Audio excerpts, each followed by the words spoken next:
सीसो 2022 को डिसलाइक या लाइक कीजिए। फिल्म की शुरुआत बैकग्राउंड में चल रही एक आवाज को सुनाने से हुई, जहां 1944 में होने वाली दूसरी जंग के बारे में बताया जा रहा था, जिसमें रशिया और जर्मनी की नाजी सोल्जर्स के बीच खूनी जंग छिड़ गई क्योंकि दोनों मुल्कों के ताल्लुक अच्छे नहीं थे। इसके बाद हमें एक बूढ़ा आदमी दिखाया जाता है जिसका नाम कोर्पी है और यही कहानी का मेन कैरेक्टर हीरो है। कोर्पी दरअसल एक मुसाफिर है जिसका कोई एक ठिकाना नहीं। ये जमीन में गड़ा हुआ सोना ढूंढने का काम करता है। इस वक्त भी वो अपनी फैमिली और सबसे दूर एक जगह पर आया हुआ है। कोर्पी के साथ उसका पालतू डॉग और घोड़ा था जिनसे वो बहुत प्यार करता था। ये दोनों भी उसके साथ सफर के मुसाफिर थे और इस तरह से उसकी जिंदगी चल रही थी। एक दिन खुदाई करते करते उसे सोने का बहुत ही छोटा सा बारीक टुकड़ा मिल जाता है। इसे देख वो खुश हो गया, सोचने लगा कि अगर इस इलाके में सोने का ये टुकड़ा मिल सकता है तो जरूर आसपास भी बहुत सारा सोना गड़ा होगा। तो इसी सोच के साथ अगले ही दिन वो पहले से भी ज्यादा मेहनत करने लग जाता है। जगह जगह गड्ढे खोदता है ताकि सोना मिल जाए। साथ ही उसे इस बात का भी डर था कि कहीं मुझे कोई देख न ले। खुदाई करते करते उसे बहुत वक्त हो गया पर कोर्पी को उसकी मेहनत का फल नहीं मिला, यानी कि सोने का एक छोटा सा टुकड़ा तक उसके हाथ नहीं लगा, जिस वजह से वो उदास हो गया। फिर अगली सुबह जैसे उसने एक जगह खुदाई की तो उसे बहुत सारा सोना मिल जाता है जिसका उसने अंदाजा भी नहीं लगाया था। ये देख उसके अंदर खुशी की लहर दौड़ गई। खुशी में आंखों से आंसू आने लगते हैं। ऐसे ही फिर रात हो गई। कोर्पी वहाँ का सारा सोना निकाल कर अपने घर आ गया। फैसला करता है कि सुबह होते ही मैं शहर में सोना बेचकर अच्छे खासे पैसे कमा लूंगा। फिर जैसे ही सुबह हुई नहा धोकर वो अपने सफर पर निकल गया, जहाँ उसे बहुत सारे खतरों का सामना करके अपनी मंजिल तक जाना था। उसने सारा सोना ले लिया। घोड़े पर बैठकर अपने डॉग को लेकर वो शहर की तरफ जा रहा था, जहाँ रास्ते में उसे नाजी सोल्जर्स की टीम नजर आती है क्योंकि वो दो रशियन लड़कियों को अगवा करके अपने साथ ले जा रही थी। जैसे कोर्पी उनके सामने से गुजरा, सारे सोल्जर्स उसे देखकर हंसने लगते हैं। कोर्पी की नजर कमांडर पर गई जो बड़ी गौर से उसे देख रहा था, पर नजरअंदाज करके उसे वहाँ से जाने देता है। फिर अपने आदमी को कमांडर बताता है कि ये भी बचने वाला कहाँ है, बहुत जल्द ये भी मारा जाएगा क्योंकि हमारे सोल्जर्स की एक और टीम पीछे जमीन में बारूद बिछाती हुई आ रही है जिसमें फंसकर ये बूढ़ा कोर्पी मारा जाएगा। कोर्पी जब आगे बढ़ा तो देखता है कि बहुत सारे लोगों को मारकर उन्हें बीच रास्ते पर खंभों के साथ टांग दिया गया है, जो देख वो हैरान भी था, साथ ही थोड़ा घबरा भी जाता है क्योंकि दोनों मुल्कों के बीच चल रही दुश्मनी और जंग इस कदर बढ़ गई है कि नाजी सोल्जर्स बेकसूर लोगों को भी मौत के घाट उतार देते हैं और फिर मरे हुए लोगों को ऐसे लटका दिया जाता है, जिस वजह से हर किसी का वहाँ आना जाना किसी खतरे से खाली नहीं था। फिर वहाँ से थोड़ा और आगे जाने पर उस आर्मी का एक और सोल्जर कोर्पी को रोक लेता है और उसकी तलाशी लेने लगा, जहाँ उसे पता चलता है कि कोर्पी एक स्मगलर भी है जो सोना चुपचाप यहाँ से स्मगल करके ले जा रहा था। इस बात से सोल्जर को गुस्सा आया। वो कोर्पी को सारा सोना देने और खुद को उनके हवाले करने का कहता है। ये देखकर कोर्पी अपने डॉग को वहाँ से भागने का कहता है। जब डॉग वहाँ से भागा तो सोल्जर्स उस पर गोलियां चलाने लगते हैं। गोलियों की आवाज सुनकर आगे बढ़ रहा वो कमांडर समझ जाता है कि जरूर मेरे सोल्जर ने उस बूढ़े कोर्पी का काम तमाम कर दिया होगा, जिस बात से वो मुस्कुराने लगा। और उसे क्या पता था कि ऐसा कुछ नहीं हुआ। उधर सोल्जर कोर्पी को परेशान करने लगा। वो उसे तंग करके मजाक बना रहा था और उस पर हंस रहा था, जिस बात से कोर्पी को गुस्सा आ गया। उसने अपना चाकू लिया और उसके सर में घुसाकर आर पार कर दिया, जो देखकर तो बाकी सोल्जर्स की हालत ही खराब हो गई। लेकिन फिर भी वो एक साथ उस पर हमला कर देते हैं। तो फिर क्या था, कोर्पी भी अकेला ही उनसे लड़ पड़ा। एक सोल्जर की वो टांग तोड़ देता है तो एक की गर्दन और एक पर गोलियां चलाकर उसे मार डालता है और इस तरह से उसने सबको मार दिया, जिसे हम भी समझ जाते हैं कि बेशक वो बुरा है लेकिन हद से ज्यादा बहादुर और ताकतवर है कि इतने सारे सोल्जर्स भी उसके सामने टिक नहीं पाए। गोलियों की आवाज सुनकर कमांडर टैंक को मोड़कर वापस लेने को कहता है और जब वो उस जगह पर आया तो अपने सोल्जर्स की लाशें देखकर काफी हैरान रह गया। लेकिन जब एक सोल्जर की लाश के ऊपर से उसे सोने का एक टुकड़ा मिला तो वो काफी दंग रह गया, ये सोचकर कि अभी अभी जिस आदमी को हमने बुरा समझकर नजरअंदाज कर दिया वो तो सोने का स्मगलर है जिसके पास न जाने कितना सोना होगा। तो अब कमांडर भी सोने की लालच में अपना टैंक उसके पीछे पीछे दौड़ाने लगता है। बहुत जल्द उसे कोर्पी दिख भी गया, जिस पर अपने साथियों को कहकर वो गोलियां चलवाने लगता है, जिनसे बचने के लिए कोर्पी अपने घोड़े को तेज दौड़ाकर थोड़ा दूर निकल आता है। कमांडर ने भी गोलियां चलवाना बंद कर दी थी क्योंकि वो कोर्पी को देख रहा था कि वो जा कहाँ रहा है, क्योंकि कोर्पी उस जगह पर आ गया था जहाँ जमीन में बारूद दबाया हुआ था।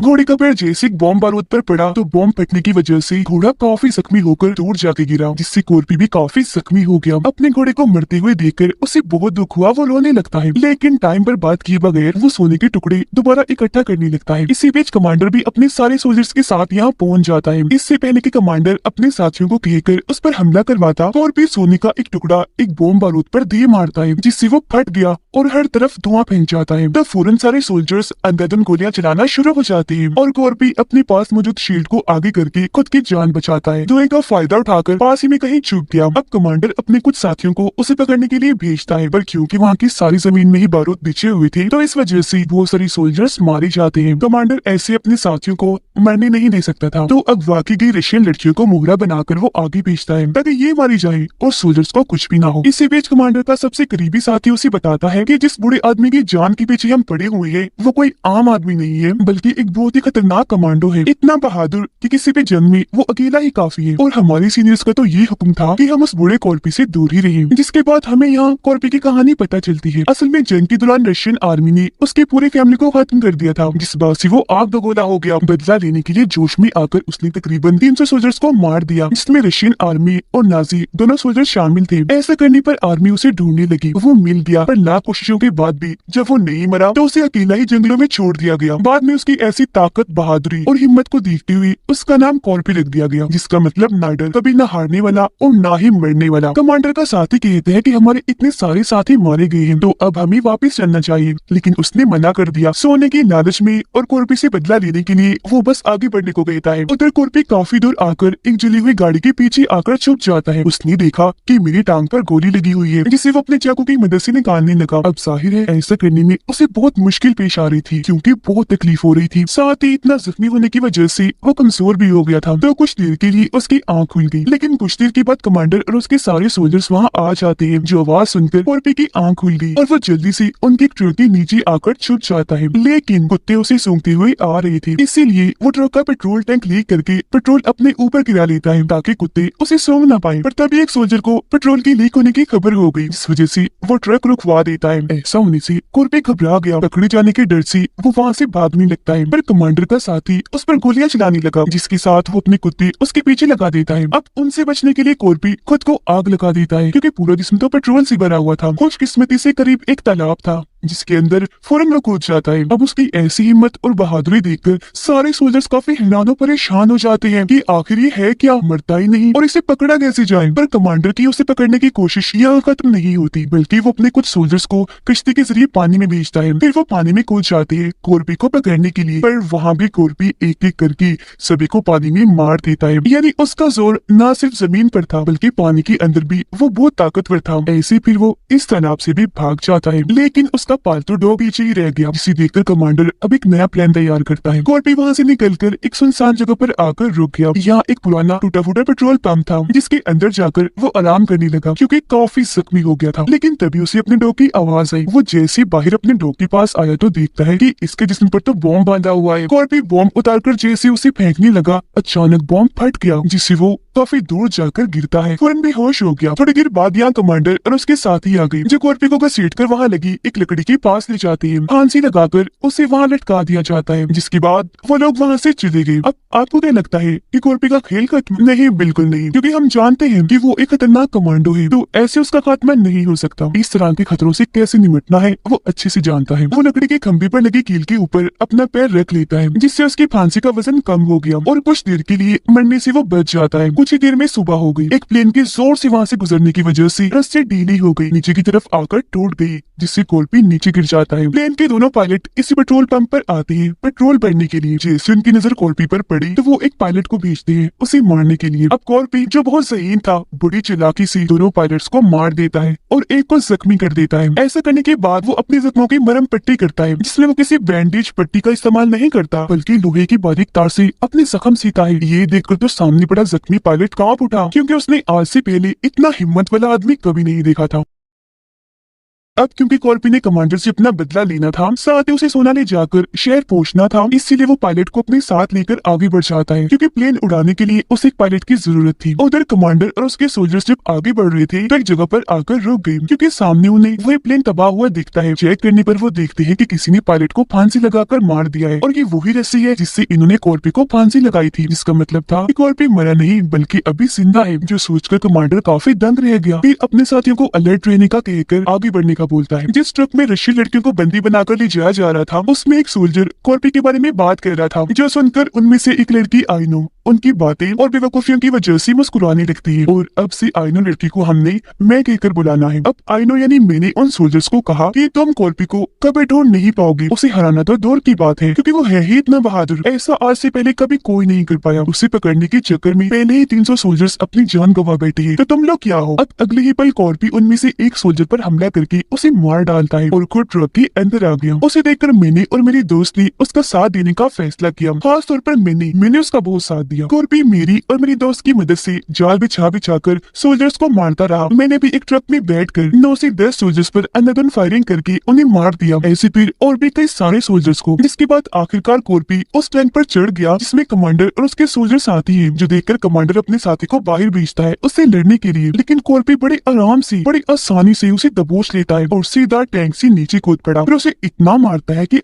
मना कर देता है। तभी यहाँ बाइक पर 2 सोल्जर्स आए। अब कमांडर के साथी को लगा कि ये दोनों मुझे बचा लेंगे, लेकिन जब उन्होंने कॉर्पी को देखा तो वो बाइक से उतरकर यहाँ से भागने लगे, क्योंकि वो कॉर्पी की मशहूर कारनामों के बारे में पहले से ही जानती थी। अब कॉर्पी कमांडर के साथी को ना मारकर बाइक लेकर वहाँ से चला गया। इसके बाद मैंने अपनी बाकी रशियन लड़कियों को भी आजाद कर लिया, जिसके बाद हम गन्स लेकर वहाँ आए और कमांडर के साथी को चारों तरफ से घेर लिया, क्योंकि इसने कई बार मुझ पर और मेरे साथियों पर जुल्म किया, बहुत मारा था। कमांडर अपने एक साथी की मदद से एक पायलट से आकर मिला, क्योंकि वो इन्हें कहीं और ले जाने वाला था, पर जाते जाते कमांडर अपने ही साथी को शूट करके मार देता है, जिसका मतलब था कि वो इतना लालची है कि उसने अपने साथी को भी नहीं छोड़ा। प्लेन में बैठकर कमांडर पायलट के साथ जैसे उड़ान भरने लगा, तभी अचानक तेज स्पीड में आ गया कॉर्पी, जिसने आते ही उनके प्लेन पर अंधाधुंध गोलियां चलाना शुरू कर दी। गोलियों की वजह से सामने वाला शीशा टूट गया, पर आखिर वो उड़ान भर ही लेते हैं। नीचे बाइक को देखकर कमांडर को लगा कि कॉर्पी नीचे ही रह गया है, पर ऐसा नहीं था, बल्कि वो तो अपने हथियार के जरिए प्लेन तक पहुंचकर वहाँ लटक गया था। फिर जैसी तैसी पैर के पास आ गया और आखिरकार प्लेन के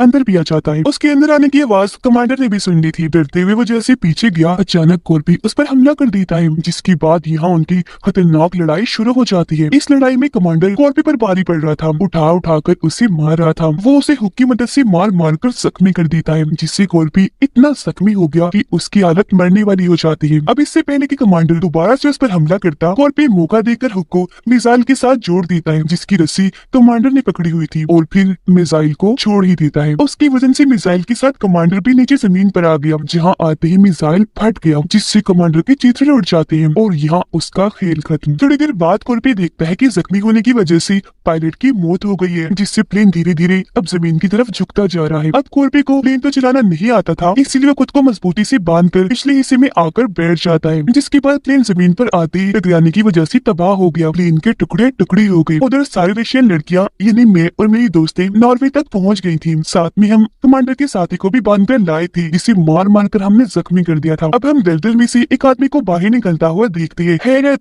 वो और कोई नहीं बल्कि कॉर्पी था, जो इतने बड़े प्लेन तबाह होने के हादसे से भी बच गया, जो बात सच में तारीफ के काबिल है। खैर, अब वो बचा हुआ सोना बेचने के लिए सोने की एक काफी बड़ी दुकान पर जाता है। अंदर आते ही वो अपना लाया हुआ सारा सोना काउंटर पर रख देता है, जिस सोने को देखकर आसपास के सभी लोग काफी हैरान रह जाते हैं। सोना देने के बदले कॉर्पी उनसे बड़ी रकम और किसी बड़ी चालान की मांग करता है, ताकि आगे से उसे कोई दिक्कत ना हो, आसानी से वो पैसों को ले जा सके और यहाँ पर दोबारा सोना भी ला सके। तो ये थी कॉर्पी की बहादुरी की कहानी। तो उसकी तरह बाकी लोग जो कामयाब होना चाहते हैं, हमेशा हिम्मत रखें, हौसले से काम लें और अपनी मुश्किलात इम्तिहानात के सामने डट कर खड़े रहे, उनका मुकाबला करें। ये मूवी इधर ही खत्म हो जाती है।